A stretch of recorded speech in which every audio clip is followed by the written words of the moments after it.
Okay, just to make one thing clear, this is making reference to the Holly Johnson song. This is not a declaration of war. This is not any hate. This is nothing like that before anyone tries to spin it as such. It is just making a play on the song title. The split fixtures are out. Now, it was expected they wouldn't come out until after the Rangers Dundee game, which obviously finalises the first half of the season, first part of the season tonight. We'll obviously be bringing you the live watch along here on the channel later, so please come and join us for that. But before that, we've obviously had the morning news match video, guys. If you haven't checked that out, please go back and check out the match day news video. It is out on the channel. Looks a little like that. Give it a check out. But before that, we're going to talk a little bit about the split fixtures and how it lines up for the two title contenders in the blue corner and in the green corner, coming out fighting. Now, obviously, the green corner at the moment has slightly got the advantage, unfortunately, after the blue corner kind of just genuinely threw it away. Now, we're going to hope that Rangers get 3 points against Dundee tonight. That's what we're going to hope. We're going to hope that's the case. We're going to presume that's the case. We're going to perhaps wrongly hope that's the case, because you never know with this Rangers team, which Rangers team is going to turn up and how they're going to perform on any given day at the moment. Certainly, it is a worrying one, shall we say. So we're going to presume that this is a situation where going into the post-split fixtures, Rangers are on 77 points and Celtic are on 78 points. That's what we're going to presume. That's how we're going to take it.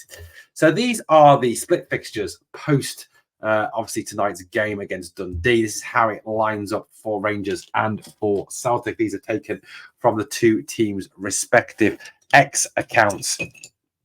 So we're going to go through them, have a little look at them, and see possibly what points totals we could finish on and who might win the league. I think it's very much ball in their court. I think, personally speaking, we've got to kind of hope that their arrogance gets the better of them, that the thought that they've already won it is already there. I think that was very much the case before Sunday's defeat to Ross County. There was a clear message from Brendan Rodgers and also from Callum McGregor, their captain, that they kind of felt that draw at Ibrox handed them the title, that they were going to beat us no matter what at Parkhead and go on to win the title, even if we were 2 points clear going into this post-split world. Oh, well, there we go. Now, Rangers, I think, ideally have obviously had the imbalance. St Mirren, 3 away games against St Mirren this year, as opposed to 1 home game. That's how it has to be because of the 19 split, and making sure that we play an even number of home games and an even number of away games. I think realistically, when you look at the alternatives, going back to Swamp or going to that horrible pitch at Rugby Park, we've kind of got a decent deal out of this, with St Mirren away being our first result. Now, look, St Mirren away. Now, I'm going to presume we've got some players back. I'm going to presume that things are not quite as bad as we hope they will be, or as that we see them as at this moment in time, rather than that's bad choice of words there. So St Mirren away, I think is a game we should win. We've been there twice this season. We've already won twice there this season. We've beat them at home. St Mirren are not in the best of form at the moment. They are a team that I think is kind of stumbling towards the finishing line in this season, and I think is eminently beatable. So I see that as a win for Rangers. Kilmarnock at home. Look, Kilmarnock are a good team. Derek McInnes has got them well organised. He's got them playing some good football this season. They've got 1 or 2 decent young players. But last time we played them at Ibrox, we beat them. I just think they're not as effective as they are at home with that plastic pitch. Again, I see this as a victory for Rangers. I really genuinely do, to take it to 2 out of 2. Now, I'm going to leave the Old Firm game till the end when we discuss it across both the teams. Then we've got Dundee at home. Again, I just don't see anything other than a win for Rangers here. It is a game where it is going to be, I think, Dundee are not, they're a decent team again, but they are not a top team. They are a team that is eminently beatable. A team we've been at Ibrox already. A team that hopefully we have beaten twice at Dens Park by the time we come to play them. So I do hope that is another 3 points to Rangers. It's a tricky away day at Tynecastle, but our record at Tynecastle isn't as bad as it was. There was a period in time where we didn't have the best record against Tynecastle. I do remember Davy Cooper getting a 1-0 and going on one of his mazy runs and scoring a fantastic goal back in I think it was 87-88 season, or it might have been 86-87. I can't remember now off the top of my head. But Prior to that, we didn't have the best of records at Tynecastle, but now our record at Tynecastle is decent. We've won at Tynecastle this year. I just think that it is a game we win, a game we go and we get 3 points from. I just can't see us dropping points, and perhaps that's me, blue goggles on, and you feel free to kind of say that. Look, it is what it is. Right, so let's have a look at what they've got. They go away to Dens Park on the Swamp. I still think they're probably just too good for Dundee. I don't really rate Dundee as a team. I do think they're going to get a 3-pointer there.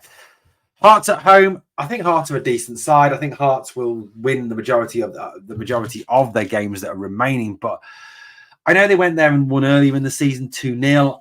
I just think that given how it's going at the moment, given the form that both teams are in, I think it's going to be a victory for them. As much as I hate predicting that, again, like I said, we're leaving the Old Firm till the end. Now, the one for me that kind of gives me hope that they could still drop points, I think they'll beat St Mirren at home. I think they beat St Mirren on the last day of the season. It could be a helicopter Sunday. It genuinely could be. The one is away at Killie. I think that could end as a draw. I genuinely do think that could end as a draw, minimum. I think Killie they've beaten us, they've beaten them at Rugby Park. I can see Killie getting something out of that game. I genuinely can. I think Derek McInnes will have them bang up for it. I think he'll have them well organised. I don't think Derek McInnes likes Celtic particularly. I think that's what it comes down to. So that for me is where it's at. Now, that obviously brings everything down to Old Firm. Now, the Old Firm game is the third game in, so it is not a decisive game. It is not the final game, which would have been fantastic if it was. So, by my reckoning, that puts us on 83, 86, 89 points, and them on 81, 84, 85, 88 points. And we just double check my maths. 80, 83, 89, 78, 81, 84, 85, 88 points. This could even come down to a goal difference. That Old Firm game is massive. I'm as much as this might sound like a complete coward's way out, I'm not going to call that Old Firm game. I cannot call that Old Firm game. Our record against them this season is poor. Let's not get away from that. But by that reckoning, a draw would be enough. A draw would put us on 90 and them on 89 and win us the title. So it may be that a draw is not a disaster, and it is dependent, obviously, on them dropping points against Killie. I think that's a big ask, obviously, of Killie. I don't think this Celtic team is the Celtic team of last season. I think there's hope. Even if we do go on to win the league this season, this team is still massively in need of an overhaul. This team still needs to get rid of the likes of Dessers and Goldson and Tavernier and Lundstrom and all those players, and we need a ruthless summer Ibrox. But, you look at those post-split fixtures, and I believe there is still hope there. There is still hope there, that Killie can get something from them. And then that trip to Parkhead, it is the one that does worry me, because our record at Parkhead is poor. Our record against them this season is poor. And the old guard, the Tavs, the Goldsons, the Lunnies, etc., don't play well at Parkhead. Well, Tav, I suppose, has scored goals there. But overall, defensively, he doesn't play well there. And that's the worry. That's the concern. I still think it all comes down to what the result is in that game. I think if it ends a draw, it's not the end of the world.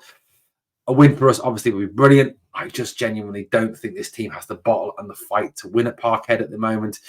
Next season, I do think it will be a different case once Philippe Clement gets in the players that he wants, if John Bennett makes the money available.